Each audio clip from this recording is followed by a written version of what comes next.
ഉരുളക്കിഴങ്ങ് കൊണ്ട് തയ്യാറാക്കിയെടുക്കാവുന്ന ഒരു അടിപൊളി സ്നാക്കിൻ്റെ റെസിപ്പിയാണ് നമ്മുടെ ഇന്നത്തെ സ്പെഷ്യൽ. ഫ്രഞ്ച് ഫ്രൈസ് ഒക്കെ കഴിക്കാൻ ഒത്തിരി ഇഷ്ടമുള്ള കുട്ടികൾക്ക് ഏറെ ഇഷ്ടപ്പെടുന്ന ഒരു സ്നാക്കാണിത്.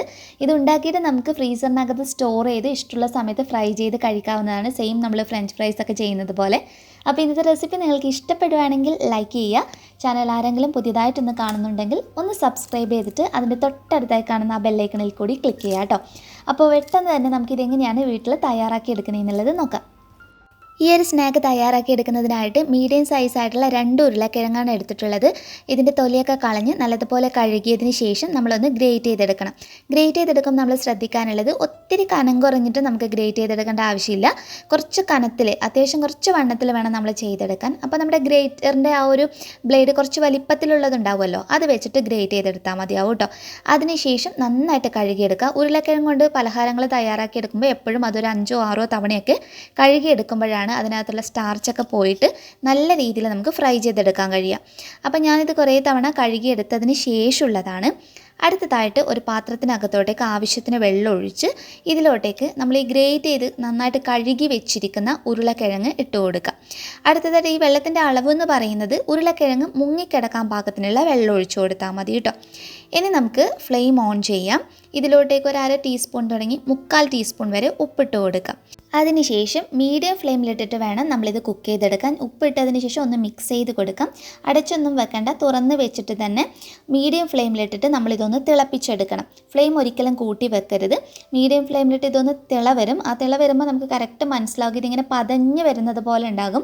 അപ്പോൾ ആ ഒരു പതഞ്ഞ് നല്ല രീതിയിൽ എല്ലാ സൈഡിൽ നിന്നും തിള വന്നു കഴിഞ്ഞാൽ നമുക്ക് ഫ്ലെയിം ഓഫ് ചെയ്യാം. അപ്പോൾ ജസ്റ്റ് ഒരു 5-6 മിനിറ്റൊക്കെ എടുക്കുള്ളൂ കേട്ടോ ഇത് കറക്റ്റായിട്ട്. ഓവറായിട്ട് നമ്മൾ ഒരിക്കലും ഇതിനെ കുക്ക് ചെയ്യരുത്. കുറഞ്ഞതൊരു 5 മിനിറ്റ് തന്നെ ധാരാളമാണ്. അപ്പോൾ ഇതുപോലെ തിള വന്ന് ആ ഒരു പതഞ്ഞ് വന്നു കഴിഞ്ഞാൽ ഫ്ലെയിം ഓഫ് ചെയ്യാം. എന്നിട്ട് നമുക്കൊരു അരിപ്പയിലോട്ടേക്ക് ഇതുപോലെ നമ്മൾ സാധാരണ അരിച്ചെടുക്കില്ലേ, എന്നിട്ട് കുറച്ച് തണുത്ത വെള്ളം ഇതിൻ്റെ മുകൾ ഭാഗത്തുകൂടി ഒഴിച്ചു കൊടുക്കാം. അടുത്തതായിട്ട് ഈ ഉരുളക്കിഴങ്ങ് ഏറ്റവും നല്ലൊരു മെത്തേഡ് എന്ന് പറയുന്നത് കോട്ടൺ തുണിക്കകത്തോട്ടേക്ക് ഇട്ട് കൊടുക്കുക. എന്നിട്ട് വെള്ളം ഒന്ന് ഒപ്പിക്കളയുക. അതായത് ഒത്തിരി വെള്ളമുള്ളത് ഒന്ന് നമ്മൾ ഡ്രൈ ആക്കി എടുക്കണം. അപ്പോൾ ഞാൻ ജസ്റ്റ് ടിഷ്യൂ പേപ്പറിനകത്തോട്ടേക്കാണ് ഇട്ട് കൊടുത്തിട്ടുള്ളത്. ഏറ്റവും നല്ലത് കോട്ടൺ തുണി തന്നെയാണ്. അപ്പോൾ നമുക്ക് വളരെ ഫാസ്റ്റായിട്ട് ചെയ്തെടുക്കാവുന്നതേ ഉള്ളൂ.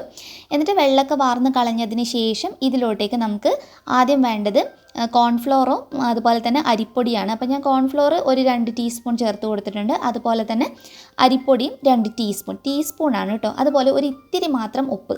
ഉരുളക്കിഴങ്ങ് വേവിക്കുന്ന സമയത്ത് ഓൾറെഡി നമ്മൾ ഉപ്പിട്ടിട്ടുണ്ടായിരുന്നല്ലോ, അപ്പോൾ ഒരു ഇത്തിരി ഉപ്പ് മാത്രം മതി. ഉപ്പ് നോക്കിയിട്ട് ചേർത്ത് കൊടുക്കണം. അതുപോലെ തന്നെ അരിപ്പൊടിയുടെയും കോൺഫ്ലോറിൻ്റെയും അളവ് ആദ്യമേ നമ്മൾ ഒത്തിരി ഇട്ട് കൊടുക്കേണ്ട. രണ്ടും ഒരേ അളവിലാണ് നമുക്ക് ആവശ്യമായിട്ടുള്ളത്. ആദ്യം ഒരു തവണ ഇട്ട് കൊടുത്തിട്ട് നന്നായിട്ടൊന്ന് മിക്സ് ചെയ്ത് നോക്കാം. എന്നിട്ട് പൊടി കുറവാണെന്നുണ്ടെങ്കിൽ മാത്രം കുറച്ചുകൂടി ചേർക്കാം. അപ്പോൾ ഞാനിവിടെ ടോട്ടൽ ഉപയോഗിച്ചിരിക്കുന്നത് 4 ടീസ്പൂൺ അരിപ്പൊടിയും 4 ടീസ്പൂൺ അളവിൽ കോൺഫ്ലോറുമാണ്. രണ്ടും ഒരേ അളവിലെടുത്താൽ മതി. എന്നിട്ട് മിക്സ് ചെയ്തെടുക്കാം. നന്നായിട്ടൊന്ന് എല്ലാ ഉരുളക്കിഴങ്ങും ആ പൊടിയിൽ കിടന്നൊന്ന് കോട്ടാകുന്ന രീതിയിൽ നിങ്ങൾ ചെയ്തെടുക്കുക. ഒത്തിരി പൊടിയും നമുക്ക് ആവശ്യമില്ല, അതുപോലെ തന്നെ ഒത്തിരി കുറഞ്ഞു പോകാനും പാടില്ല. അപ്പോൾ നന്നായിട്ട് പൊടി മിക്സായി കഴിഞ്ഞ് കഴിഞ്ഞാൽ ഇതിലോട്ട് കയ്യിൽ കുറച്ച് വെള്ളം വെച്ചിട്ട് ഇങ്ങനെ ഒന്ന് നനച്ച് കൊടുക്കാം. ഇങ്ങനെ നമ്മൾ ചെയ്യുന്നത് ഇതൊന്ന് നമുക്കെല്ലാം ഒന്ന് ഒട്ടിപ്പിടിച്ച് കിട്ടുന്നതിന് വേണ്ടിയിട്ടാണ്. അതുകൊണ്ട് തന്നെ ഒത്തിരി വെള്ളം ഒഴിച്ചു കൊടുക്കരുത്. വളരെ കുറഞ്ഞൊരളവിൽ മാത്രം വെള്ളം നനച്ച് കൊടുത്തിട്ട് ഒന്ന് കുഴച്ചെടുക്കുക. അപ്പോൾ നമുക്കൊന്ന് റോൾ ചെയ്തെടുക്കാൻ കഴിയുന്നൊരു പാകത്തിൽ കിട്ടും, എല്ലാം പരസ്പരം ഒട്ടിപ്പിടിച്ചിട്ട്. എന്നിട്ട് നമ്മൾ സാധാരണ നമ്മുടെ ചപ്പാത്തിക്കോല് വെച്ചിട്ട് ഒന്ന് പരത്തിയെടുത്താൽ മതി. വളരെ സിമ്പിളായിട്ട് നമുക്ക് ചെയ്തെടുക്കാം. ഒത്തിരി നമുക്ക് ഉണ്ടാക്കിയിട്ട് ഫ്രീസറിനകത്ത് ഇത് സ്റ്റോർ ചെയ്യുകയും ചെയ്യാം കേട്ടോ. അപ്പോൾ ഇതുപോലെ റോൾ ചെയ്യുന്ന സമയത്ത് നല്ല കനം കുറഞ്ഞിട്ട് തന്നെ പരത്തിയെടുത്തോളൂ. എന്നിട്ട് നിങ്ങൾക്ക് ഇഷ്ടമുള്ള ഷേപ്പിൽ മുറിച്ചെടുക്കാം കേട്ടോ. റൗണ്ട് ഷേപ്പിലോ സ്ക്വയർ ഷേപ്പിലോ ഓവൽ ഷേപ്പിലോ എങ്ങനെ വേണമെങ്കിലും നിങ്ങൾക്ക് ചെയ്തെടുക്കാം. അപ്പോൾ ജസ്റ്റ് പരത്തി കൊടുക്കുക. കൈ വെച്ചിട്ടൊന്ന് പ്രസ് ചെയ്ത് കൊടുത്താൽ മതി. ഇപ്പം ഞാനിപ്പോൾ കുഞ്ഞു ബൗൾ വെച്ചിട്ട് ഇങ്ങനെ റൗണ്ട് ഷേപ്പിൽ മുറിച്ചെടുക്കുകയാണ് ചെയ്യുന്നത്. ബാക്കിയുള്ളത് വീണ്ടും നമുക്ക് പരത്തിയെടുത്തിട്ട് അതുപോലെ തന്നെ ചെയ്തെടുക്കാം. എന്നിട്ട് കയ്യിൽ വെച്ച് ഞാനൊന്ന് ജസ്റ്റ് ആ ഒരു ഹാഷ് ബ്രൗൺസ് കിട്ടുന്ന അതേ രീതിയിൽ തന്നെ ഞാനൊന്ന് ഷേപ്പ് ചെയ്തെടുക്കാൻ നോക്കുന്നുണ്ട്. അപ്പോൾ ജസ്റ്റ് അതുപോലെ ചെയ്തു എന്നേ ഉള്ളൂ. അപ്പോൾ നിങ്ങൾക്ക് ഇഷ്ടമുള്ള ഏതെങ്കിലും ഒരു ഷേപ്പിൽ ഇതുപോലെ തയ്യാറാക്കി എടുക്കുക. എന്തായാലും വെള്ളം നനച്ച് കൊടുത്തത് കൊണ്ട് തന്നെ നല്ല രീതിയിൽ നമുക്ക് ഇഷ്ടമുള്ള ഷേപ്പിൽ ഇത് റെഡിയാക്കി എടുക്കാൻ വേണ്ടി കഴിയും. അതിനുശേഷം ഒരു പ്ലേറ്റിനകത്തോട്ട് ഒരു പീസ് ബട്ടർ പേപ്പർ വെച്ച് കൊടുക്കുക. എന്നിട്ട് ഇതുപോലെ നമ്മളിങ്ങനെ നിരത്തി വെച്ച് കൊടുക്കില്ലേ, എന്നിട്ട് ഫ്രീസറിനകത്ത് വെക്കുക. ഒരു 1/2 മണിക്കൂർ തുടങ്ങി 1 മണിക്കൂർ വെക്കുക. 1 മണിക്കൂറെങ്കിലും വെക്കുന്നതാണ് ഏറ്റവും നല്ലത് കേട്ടോ. മിനിമം 1 മണിക്കൂറെങ്കിലും വെക്കണം. അപ്പോൾ ഇത് നല്ല ഹാർഡായിട്ട് വരും. ഇത് നല്ല കട്ടിയായിട്ട് വരുമ്പോൾ വേണം നമ്മളിത് ഫ്രൈ ചെയ്തെടുക്കാൻ വേണ്ടിയിട്ട്. അപ്പോൾ ഇതുപോലെ ഉണ്ടാക്കി വെക്കുന്ന ഈ ഹാഷ് ബ്രൗൺസ് നിങ്ങൾക്ക് കണ്ടെയ്നറിനകത്ത്, നല്ല പ്ലാസ്റ്റിക് കണ്ടെയ്നറിനകത്ത് ആക്കിയിട്ട് ഫ്രീസറിനകത്ത് വെക്കുകയാണെങ്കിൽ ഇഷ്ടമുള്ള സമയത്ത് നമ്മൾ സാധാരണ ഫ്രഞ്ച് ഫ്രൈസൊക്കെ ഫ്രൈ ചെയ്തെടുക്കുന്നത് പോലെ ഫ്രൈ ചെയ്തെടുക്കാം. അപ്പോൾ ഒരു ദിവസമൊക്കെ ഫുള്ള് വെച്ച് പിറ്റേ ദിവസമൊക്കെ തയ്യാറാക്കിയെടുക്കുമ്പോൾ നല്ല സൂപ്പർ ക്രിസ്പി ആയിരിക്കും കേട്ടോ. ഇപ്പോൾ ഇത് അതുപോലെ ഞാൻ സൂക്ഷിച്ച് വെച്ചിട്ടുള്ള മറ്റൊരു കണ്ടെയ്നറിനകത്ത് സൂക്ഷിച്ചിട്ടുള്ളതാണ് കേട്ടോ. ഇതിപ്പോൾ നേരത്തെ കാണിച്ചത് നമ്മളിപ്പോൾ പെട്ടെന്ന് ഉണ്ടാക്കിയെടുത്തിട്ടുള്ളതും ഇത് നേരത്തെ സ്റ്റോർ ചെയ്യാൻ വേണ്ടിയിട്ട് വെച്ചിട്ടുള്ളതുമാണ്. അപ്പോൾ ഇത് നല്ല കണ്ടോ ഇങ്ങനെ ഹാർഡായിട്ടിരിക്കും. നമ്മൾ ഒരു ദിവസമൊക്കെ കംപ്ലീറ്റ് ഫ്രീസറിനകത്ത് വെക്കുമ്പോഴത്തേക്കും ആ ഒരു നല്ല ടെക്സ്ചറിൽ നമുക്ക് കിട്ടും. ഇതുപോലെ വേണം നമുക്ക് കിട്ടാൻ. അതായത് നമ്മൾ ഫ്രൈ ചെയ്യുന്ന ടൈം ആകുമ്പോഴത്തേക്കും ഇതുപോലെ നല്ല ഹാർഡായിട്ട് ഇരിക്കണത്. അപ്പോൾ മിനിമം നിങ്ങൾ 1 മണിക്കൂറെങ്കിലും വെക്കുക. വെച്ച് ചെയ്യുവാണെങ്കിൽ ഏറ്റവും നല്ലത്. അതിനുശേഷം നല്ല ചൂടുള്ള എണ്ണയിലോട്ടേക്ക് ഇട്ടിട്ട് അങ്ങ് ഫ്രൈ ചെയ്തെടുത്താൽ മതി. അപ്പോൾ നമ്മൾ ഇതിനകത്ത് ഒന്നും പ്രത്യേകിച്ച് കൂടുതൽ ചേരുവകളും കാര്യങ്ങളോ കൂടുതൽ മസാലപ്പൊടികളോ ഒന്നും നമുക്ക് വേണ്ട.